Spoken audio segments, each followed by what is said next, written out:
하나님의 말씀 함께 보겠습니다. 구약 성경 창세기 17장 1절에서 8절까지의 말씀입니다. 창세기 17장 1절에서 8절까지의 말씀을 제가 봉독해 드리겠습니다. 아브라함이 99세 때에 여호와께서 아브라함에게 나타나서 그에게 이르시되 나는 전능한 하나님이라. 너는 내 앞에서 행하여 완전하라. 내가 내 언약을 나와 너 사이에 두어 너를 크게 번성하게 하리라 하시니, 아브라함이 엎드렸더니 하나님이 또 그에게 말씀하여 이르시되 보라, 내 언약이 너와 함께 있으니 너는 여러 민족의 아버지가 될지라. 이제 후로는 내 이름을 아브라함이라 하지 아니하고 아브라함이라 하리니 이는 내가 너를 여러 민족의 아버지가 되게 함이니라. 내가 너로 심히 번성하게 하리니 내가 내게서 민족들이 나게 하며 왕들이 내게로부터 나오리라. 내가 내 언약을 나와 너 및 내 대대 후손 사이에 세워서 영원한 언약을 삼고 너와 내 후손의 하나님이 되리라. 내가 너와 내 후손에게 내가 거류하는 이 땅 곧 가나안 온 땅을 주어 영원한 기업이 되게 하고 나는 그들의 하나님이 되리라. 아멘.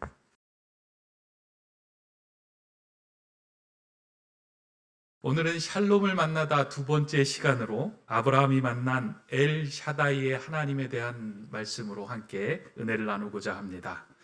중동 지역을 비롯하여 서구 기독교 국가에서 가장 빈번하게 언급되는 성경의 인물은 아브라함입니다. 이 아브라함은 유대교와 기독교에서 믿음의 조상이 되기도 하고, 이슬람교에서는 그들이 신봉하는 이스마엘의 아버지로서 존경을 받는 인물이기 때문입니다. 성경을 보면 아브라함은 하나님의 벗이었고 하나님이 하시는 일을 숨기지 않고 함께 나누었던 믿음의 사람이었습니다. 그리고 아브라함은 자신이 사랑하는 독자 이삭을 하나님께 드릴 정도로 하나님을 신뢰하였기에 하나님께 인정을 받았던 믿음의 사람이었습니다. 그런데 아브라함이 이렇게 믿음의 사람이 되고 하나님께 인정을 받았던 삶을 살게 된 것은 한순간에 이루어진 일은 아니었습니다.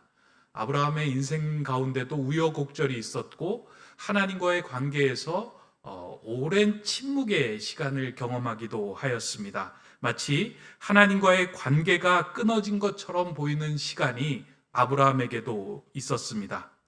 그 상황에서 아브라함은 샬롬의 하나님을 만남으로 인하여 견고한 믿음의 사람으로 다시 일어설 수 있게 되었습니다.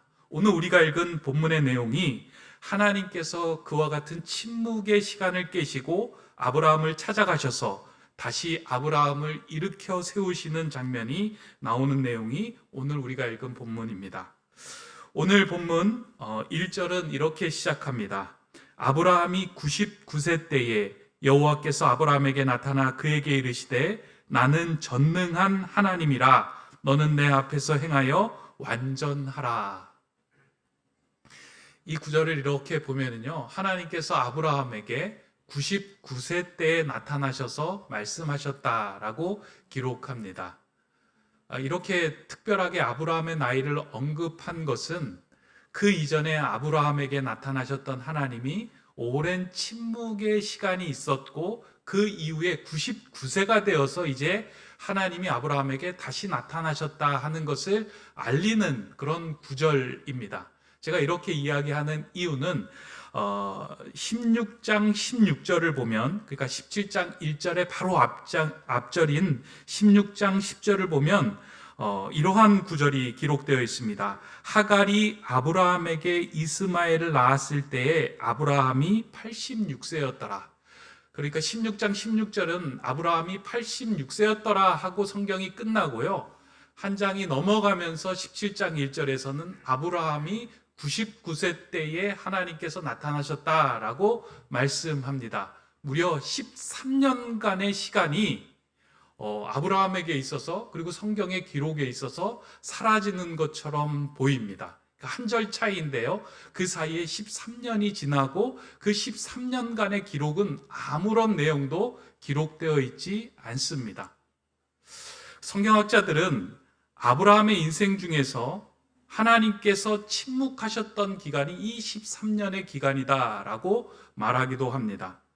물론 성경에서는 이 기간 동안 하나님이 침묵하셨다, 침묵하지 않으셨다. 뭐 그런 내용들이 언급되어 있지 않기 때문에 명확하게 하나님이 침묵하신 기간이다라고 말할 수는 없지만 한 가지 확실한 사실이 있다면 16장 6절과 17장 1절 사이의 13년의 기간이 아브라함 인생에서는 아무런 흔적이 없이 그리고 단 한 줄의 기록도 찾아볼 수 없을 정도로 사라져버렸다 하는 것은 분명한 사실이라는 겁니다. 그것도 하나님 앞에서 그의 인생 가운데 13년은 사라진 인생이 되었다라고 말할 수 있습니다. 과연 아브라함의 인생 중에서 이 사라진 13년 동안에는 어떠한 일이 있었을까? 왜 하나님은 그 기간 동안 침묵하는 하나님으로 아브라함 곁에 계셨을까? 그것을 추측하는 것은 그리 어렵지 않습니다. 아브라함은 75세 때에 하나님의 부르심을 받았습니다. 그리고 하나님께서 아브라함과 사라의 후손을 통해서 이 땅의 민족을 만들어 주시겠다라고 언약을 맺었습니다. 하늘의 별들을 바라보게 하시며 내게서 난 후손들이 하늘의 별처럼 많게 하겠다라고 하는 언약을 맺으셨습니다. 그런데 그러한 언약을 받고 난 이후에 10년이 지나도 아이가 생기지 않자 아브라함과 사라는 하나님의 언약을 세상적인 방법으로 이해하기 시작합니다. 그러니까 자신의 상황과 현실적인 상태를 들여다보니까 하나님의 언약이 자신을 통해서 이루어지지 않을 거다라고 생각해서 이 언약을 세상적인 방법으로 풀어내기 시작합니다. 그래서 한 방법이 무엇이냐면 젊은 여종인 하갈을 통해서 아이를 얻고 난 다음에 이 아이를 자기 자신의 후손으로 삼겠다라고 생각을 한 것입니다. 그래서 하갈의 몸에서 태어난 이스마엘을 자신의 자녀로 생각하며 그 시간 동안 아브라함과 사라는 그 자녀를 기르며 보냈습니다. 어떻게 보면 아브라함과 사라의 나이, 늦은 나이에 아들을 얻었을 때 그 부모에게 얼마나 큰 기쁨이 되었을까 하는 것은 뭐 상상할 수 있을 겁니다. 그러니까 나이 40의 아이를 얻어도 기쁘잖아요. 그런데 80이 넘은 나이에 자신의 아들을 얻었을 때 얼마나 기쁘겠어요. 그러다 보니까 그 아들의 마음을 쏟다 보니까 하나님의 언약과 약속은 그리 중요하지 않게 된 겁니다. 왜냐하면 내 자신, 내 상태를 봤을 때 우리에게 주신 이 이스마엘을 잘 키워서 하나님의 자녀, 하나님의 후손으로 키우면 되겠구나. 이게 하나님의 뜻이겠구나. 라고 생각하며 그들은 이해하고 그 아이의 모든 마음을 쏟았던 것입니다. 분명히 하나님께서는 아브라함과 사라의 태를 통해서 약속의 후손을 삼겠다라고 약속을 하셨지만 세상적인 생각에는 그것이 도저히 불가능하였기 때문에 이런 것이 지금 이렇게 풀어가는 것이 하나님의 뜻이겠다라고 생각하며 거기에 마음을 빼앗겼던 것입니다. 그렇게 13년의 시간을 보낸 것입니다. 시간이 흘러서 아브라함과 사라가 그 아이 이스마엘과 속 깊은 이야기를 나눌 수 있을 정도, 그러니까 이스마엘이 13살이 되던 그 시기에 하나님께서 아브라함에게 찾아오셨습니다. 13살 정도가 되면 아버지가 아들에게 미래를 이야기하고 자신의 마음을 터놓고 이야기할 수 있는 나이가 됩니다. 그러다 보니까 그 아이에게 마음을 모든 것을 쏟아놓고 다 이야기를 하면서 이와 같은 상황 속에서 너가 이제 민족의 후손이 될 것이다 라는 이야기를 하던 그 시기에 하나님께서 아브라함에게 찾아가셔서 나타나셔서 말씀하신 내용이 17장 1절입니다. 그러면서 아브라함이 하고 있는 이 일이 온전하지 않은 일이다. 아브라함이 걷고 있는 일이 완전한 길이 아니다. 라고 말씀하시면서 그에게 나타나셔서 새로운 관계를 맺어가고자 하시는 것이 하나님의 마음이었고 하나님께서 아브라함을 통해서 하신 말씀이었습니다. 오늘 본문을 들여다보면 이제 아브라함과 하나님과의 새로운 관계를 맺기 위해서 하나님은 아브라함에게 두 가지의 이제 말씀을 전해 주십니다. 이 두 가지의 말씀을 통해서 아브라함과 하나님과의 관계를 새롭게 맺으려고 하십니다. 그 첫 번째로 하나님께서 아브라함에게 하신 말씀이 오늘 이제 17장 1절에 나오는 말씀인데요. 그 말씀이 무엇이냐면 하나님은 아브라함에게 나타나셔서 자신의 이름을 알려주신다는 겁니다. 오늘 본문을 보면 하나님이 아브라함을 찾아가셔서 나는 전능한 하나님이다 라고 말씀합니다. 그 이전까지는 이 이름을 아브라함에게 알려주신 적이 없는데 이제 99세 때에 다가가서 나는 전능한 하나님이야 라고 아브라함에게 말씀하신 거예요. 왜 아브라함에게 하나님께서 이렇게 이름을 알려주시고 말씀하셨을까? 이유가 있지 않겠습니까? 그 이유가 무엇이냐면 하나님을 믿는 아브라함의 그 마음 속에는 하나님의 전능하심을 온전히 신뢰하지 못하고 있었기 때문입니다. 이게 중요한 포인트예요. 하나님을 믿고 있었지만 자신을 부르신 하나님이라고 생각하고 언약을 믿었지만 그 하나님이 모든 것을 가능케 하시는 전능한 하나님으로는 아브라함이 받지 않았던 거예요. 그러니까 자신의 이성과 한계 그 수준에서 하나님을 생각했던 거예요. 그러다 보니까 내가 몸에서 자녀를 생산할 수 있는 그런 어떤 생식 능력이 사라지고 내 아내 사라의 경수가 끊어지는 것, 생리가 끊어지는 것을 보면서 도저히 이 상황에서는 우리가 후손을 얻을 수 없다. 그렇게 판단을 하고 여종 하가를 취해서 아들을 얻게 된 거예요. 그러니까 우리 가정 속에는 자녀가 태어날 수 없다라고 생각한 거예요. 그런 모습을 보고 하나님께서 나타나셔서 아니다. 나는 전능한 하나님이다 라고 말씀한 겁니다.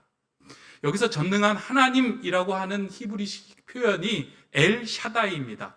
성경에서 엘이라고 하는 단어가 나오면 모두 하나님입니다. 그리고 샤다이라고 하는 뜻은 전능하심이라는 뜻인데요.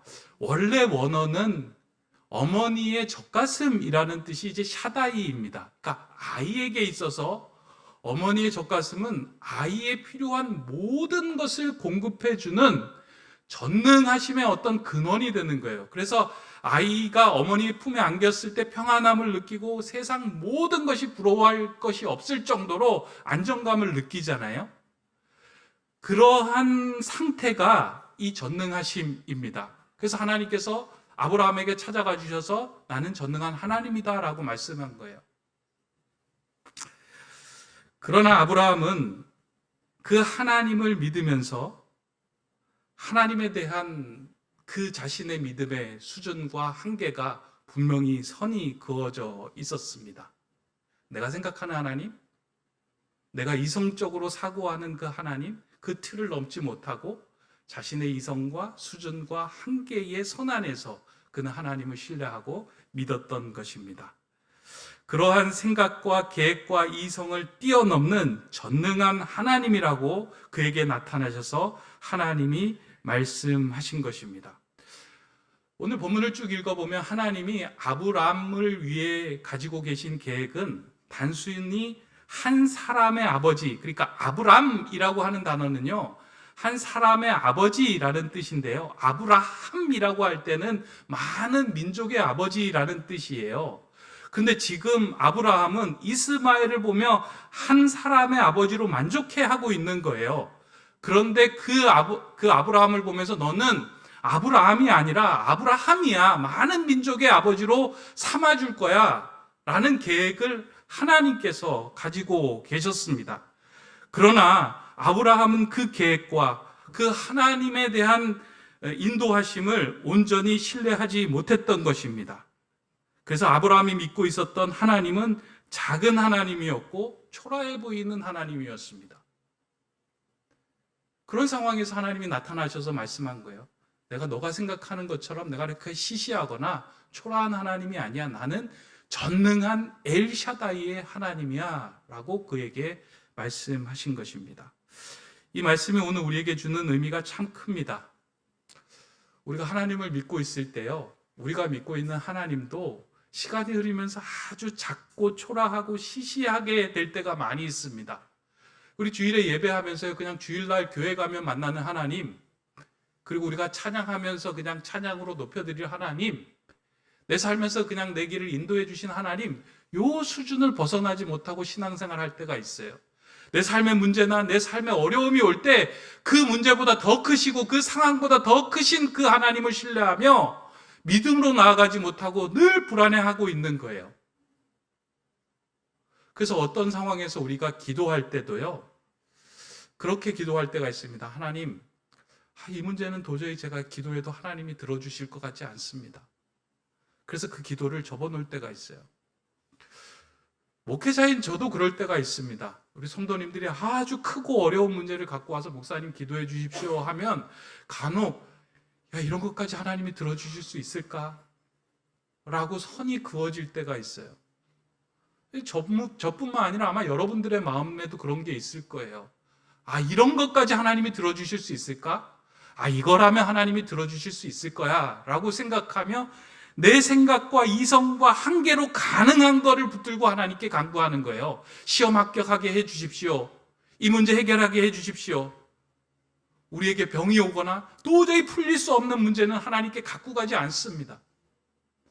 왜냐하면 해결되지 않으면 어떡할까 하는 마음이 있기 때문이에요.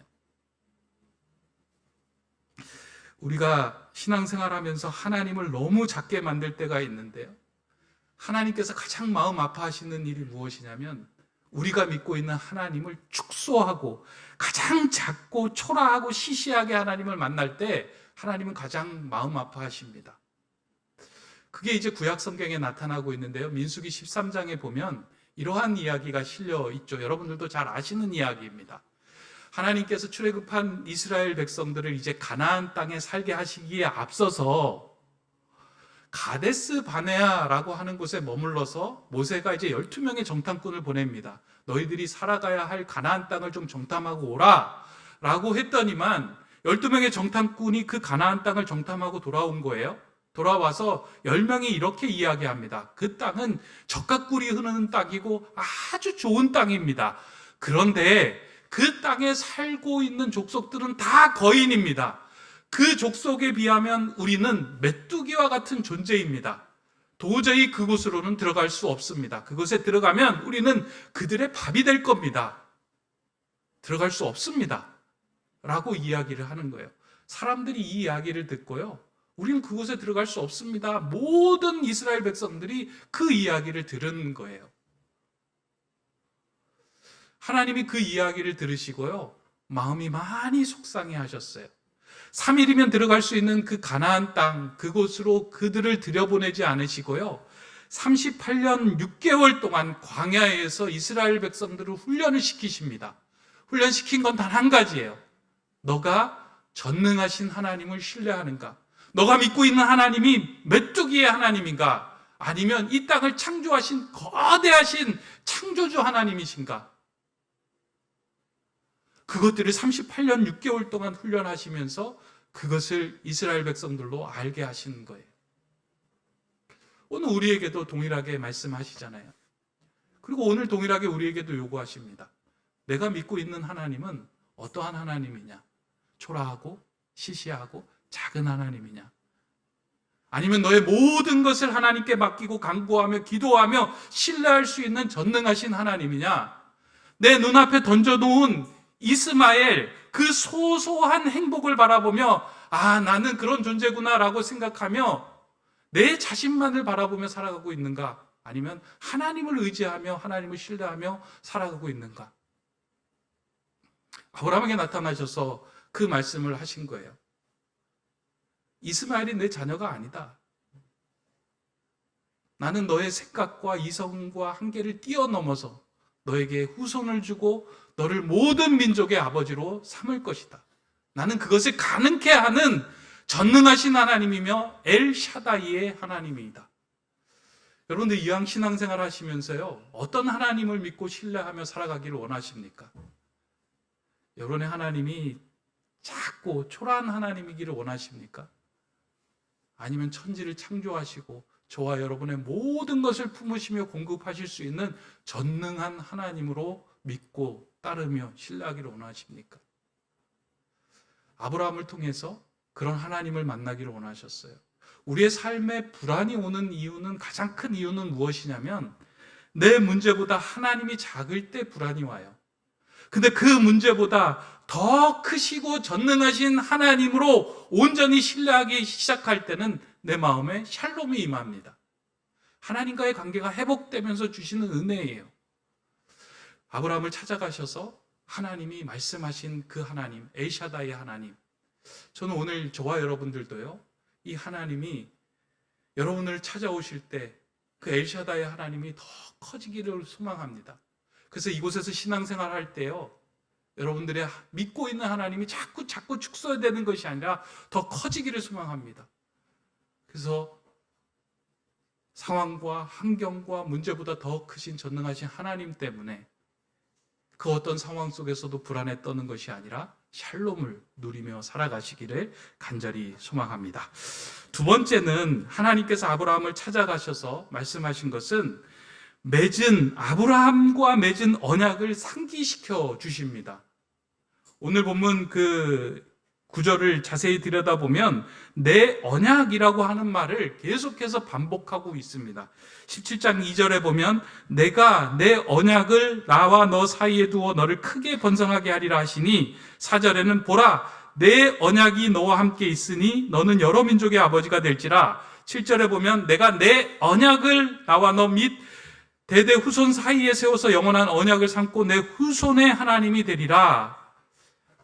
하나님께서 아브라함과 언약을 맺어서 아브라함에게 허락해 주시겠다라고 말씀하시면서 약속한 내용을 보면 내가 내 언약을 너에게 주어 번성하게 하시고 여러 민족의 아버지가 되게 하시고 대대손손 영원한 기업이 되게 하겠다라고 말씀하면서 그 언약을 상기시켜 줍니다. 이 언약은 아브라함에게 있어서 말로 할 수 없는 복된 언약들입니다. 그리고 이 언약의 내용으로 볼 때 아브라함은 이 땅에서 당할 자가 없는 큰 복을 받은 사람처럼 보입니다. 근데 하나님께서 아브라함에게 이러한 언약을 상기시켜주는 이유는 아브라함이 훌륭해서 이런 복을 주시는 것이 아니라 이 언약을 맺는 하나님이 그러한 복을 주실 수 있는 분, 그러한 전능하신 분임을 상기시켜주기 위하여 이 언약을 말씀하고 계신다는 거예요. 다시 말해서 오늘 본문에서 내 언약을 이라고 이야기하고 있어요. 그러니까 언약의 주체가 아브라함이 아니라 언약의 주체가 하나님께 있다라고 이야기를 하시는 거예요. 우리 언약을 받으면 자꾸 우리 언약의 주체가 내가 있다라고 생각을 해요. 그래서 내가 잘 되고 번성하고 부유케 되는 게 하나님을 높이는 것이라고 생각을 하는데, 거기에 초점이 있는 것이 아니라 너는 별 볼 일 없지만, 너는 불가능하지만 나는 별 볼 일 없고 불가능한 너를 세워서 하나님의 놀라운 은혜를 줄 수 있는 전능한 하나님이야. 그 언약의 주체는 하나님께 있다는 것을 계속해서 상기시키고 말씀하고 있는 거예요. 근데 이 언약을 잃는 순간에, 아브라함이 그 언약을 잊어버리는 순간에 자기 자신을 본 거 아니에요. 상태와 형편을 보고 나는 이스마엘을 얻을 수밖에 없는 그러한 상황이구나 하고 거기에 머물러 있었던 거예요. 근데 그런 그에게 하나님께서 말씀합니다. 나는 너를 통해서 하나님의 놀라운 일을 행할 수 있는 전능한 하나님이다 라고 이야기하며 아브라함에게 다가가서 그를 설득해 주신 것입니다. 하나님과 언약을 맺는 순간에 우리의 능력이 아닌 하나님의 능력을 보이시겠다라고 약속하신 것입니다. 하나님은 아브라함에게 이 언약을 상기시키며 자신이 전능하신 하나님임을 온전히 깨닫도록 하셨습니다. 이 언약을 깨닫는 그 순간에요, 아브라함이 내가 불가능하고 내가 부족하고 초라하지만 나를 통해 하나님이 역사하실 때는 하나님의 놀라운 일들이 펼쳐질 수 있구나, 그러면서 마음의 평강을 경험하게 된 것입니다. 저는 이 말씀을 묵상하면서 교회를 생각하게 되었습니다. 우리 교회를 이제 1년 반이 지나고 이제 2년째로 접어드는 교회를 생각을 했는데요. 하나님께서 이 교회를 세워주실 때 처음에 교회를 같이 시작하는 분들하고 함께 기도했던 기도문이 이렇게 생각이 난 거예요. 그냥 이 땅의 평범한 그냥 예배하는, 그리고 그냥 그 공동체에서 즐거워하는 그 교회가 아니라 하나님께서 이 태계원에 세워주실 때에는 우리 교회를 통하여 이 지역에 지치고 힘든 자들에게 복음을 전하고 많은 사람들이 하나님께로 돌아오는 통로와 같은 교회가 되게 해달라라고 시작한 교회였어요. 그래서 제가 기도문을 찾아보니까요, 그런 내용으로 간절히 기도했더라고요. 하나님, 우리 교회가 이 지역에 등대되게 해주시고, 이 지역에 많은 지친 자들이 쉴 수 있는 영혼의 쉼터가 되게 해주시고, 이웃 주민들의 아픔을 함께 공감할 수 있는 교회 되게 해주십시오 라고 기도했더라고요. 근데 이제 2년이 이렇게 지나면서요, 보니까 우리 교회가 2년이 지났는데 이제 교회가 자립이 됐어요. 그리고 교회 예배가 어느 정도 안정이 됐어요. 찬양대 들으면서 너무나도 좋잖아요. 저는 마음이 너무 뿌듯하더라고요. 그리고 순들이 편성이 되면서 그 순에서 조금씩 서로를 위해서 마음을 쓰고 기도하는 일들이 벌어지고 있어요. 교회 학교가 세워졌어요. 아이들도 즐거워하고 있어요. 아, 교회가 너무 재밌어진다라는 생각이 드는 거예요.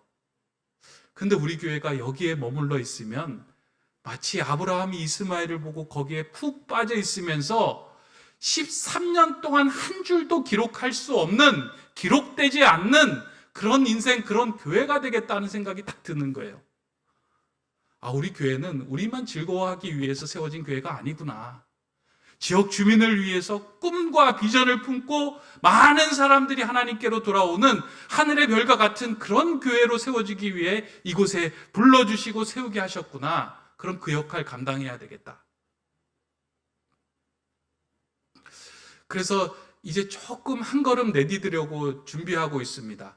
우리 건물 옆에 있는 사명빌딩에 2층을 좀 얻어서 그 지역, 그 공간을 이웃 세움터로 세우려고 합니다. 그래서 주중에는요, 청년들이 와가지고 노트북 펴놓고 취직도 준비하고 공부도 하고, 그리고 그곳에서 쉼터를 누리고요, 주민들도 쉼터를 누리고요, 또 상담실에서 상담도 하고, 또 그 공간에서 여러 가지 활동도 하면서 하나님께로 나아가는 복음의 통로가 되는 그 공간으로 사용되면 좋겠다. 그리고 주일에는 우리 교인들이 가서 그 카페도 사용하고 아이들이 예배 드리는 그 공간을 좀 사용하면 좋겠다. 그래서 그곳 만들어서 이웃 주민도 섬기고 하나님께 예배하는 공간으로 만들어 가야 되겠다. 조금은 버거울 수 있겠지만 교회는 그런 꿈과 비전을 품고 나아가야 되겠다. 그런 생각이 들고 그런 꿈을, 또 그런 비전을 갖기 시작했습니다. 저는 이건 교회가 가지고 있는 비전이라고 생각하고, 여러분들도 물론 동참을 하셔서 한 마음으로 기도하고 이루어가야 할 일이지만요, 그것과 함께 저는 여러분들에게도 하나님께서 주신 언약이 있다라고 생각하고, 비전이 있다고 생각하고, 꿈이 있다라고 생각합니다. 분명히 하나님을 만날 때 여러분들에게 하나님께서 맺어주셨던 약속과 꿈과 비전이 여러분들에게 있을 거라고 생각해요. 시간이 흐르면서요, 이 땅에 이스마엘만 바라보면서 그 언약을 다 잊으셨을 거예요. 그냥 내게 주신 거 소소하고 확실한 행복이나 추구하며 살면 됐지 뭐. 이 소확행이라는 게 참 무서운 것 같아요. 신앙생활하면서 소소하고 확실한 행복, 거기 머물러 있으면 됐지 뭐. 내가 왜 큰 꿈을 꿔야 해? 근데 하나님의 마음은 우리를 아브라함이 아니라 아브라함으로 되게 하기 위하여 우리와 언약을 맺으시고 우리를 영원한 기업으로 삼으시겠다라고 말씀하셨어요. 이 땅에 하나님을 믿는 모든 자녀에게 주시는 꿈이에요. 비전이에요. 저는 여러분들이 어떠한 꿈과 비전이 있는지는 모르지만 아마 마음속으로는 하나님, 이런 삶 살겠습니다, 하나님 일 위해서 이렇게 살아가겠습니다 하고 다짐하고 꿈꿔왔던 일들이 분명히 있을 겁니다. 아니, 없다면 그 꿈을 꾸셔야 하고요. 근데 그 꿈이, 언약이 잊어버린 채로, 사장된 채로 세상에서 제공하는 이스마엘에 묻혀서 산다면 앞으로 살아가는 그 인생이 하나님 앞에 섰을 때 단 한 줄도 기록되지 않는다면 너무나도 안타까울 것 같습니다. 교회는 그 꿈과 비전을 향하여 달려나갈 것이고, 여러분들은 여러분께 하나님이 주신 그 비전과 꿈을 품고 달려나갈 때 하나님은 우리 교회와 여러분들을 통하여 하나님의 나라, 하나님의 전능하심을 드러내는 그 통로와 영원한 기업으로 사용해 주실 겁니다. 저는 우리 교회와 우리 성도가 그렇게 하나님께 귀하게 쓰임 받는 하나님 나라의 영원한 기업이 다 되시기를 소망합니다. 그러기 위해서 아브라함에게 찾아오셨던 그 엘샤다이 하나님, 전능하신 하나님을 더 깊이 신뢰해야 합니다. 그 하나님을 신뢰하고 마음에 둘 때 하나님은 저와 여러분들을 통해서 하나님의 비전과 꿈을 펼쳐가실 겁니다. 그것을 펼쳐가는 우리 교회와 여러분들 그리고 제가 되기를 주님의 이름으로 간절히 축원합니다. 기도하겠습니다. 전능하신 하나님, 우리를 하나님의 백성으로 삼아주시고 하나님이 기업이 되게 하심에 감사를 드립니다. 엘샤다이의 하나님을 만남으로 지금 내가 빠져있는 이스마엘에서 벗어나게 하시고 전능하신 하나님과 맺은 언약을 다시 기억함으로 하나님의 꿈과 비전을 이루어드리는 하나님의 기업되게 하여 주시옵소서. 특별히 하나님께서 세워주신 우리 높은 뜻 세움교회가 이 안에서 우리만 즐겁고 행복한 것에 도취되어 있는 교회 되지 않게 하여 주시고 이 지역에 복음을 전하는 복음의 통로가 되게 하여 주시고 많은 영혼들이 쉼을 얻을 수 있는 쉼터를 제공하는 하나님 나라의 좋은 기업이 되게 하여 주시옵소서. 그 꿈, 그 언약, 그것들이 사장되지 않고 그 꿈과 언약을 품고 나아가는 주님의 삶, 주님의 교회, 주님의 백성 다 되게 하여 주시옵소서. 예수 그리스도의 이름으로 기도드립니다. 아멘.